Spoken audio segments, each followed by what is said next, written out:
านของพี่ทำนาลูกข้าวทุกมือน้องก็ทำนาเกลือขายเกลือนั้นซื้อข้าวกินบ้านของพี่อยู่ที่การสินธุ์ส่วนตัวยุพินอยู่สมุทรสา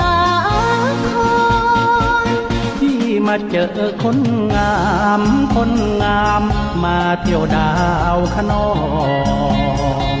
นับว่าเป็นบุญของน้องมาพบที่พิทักษ์น้องก่อนอยากไปอยู่จังที่สมุทรสาคร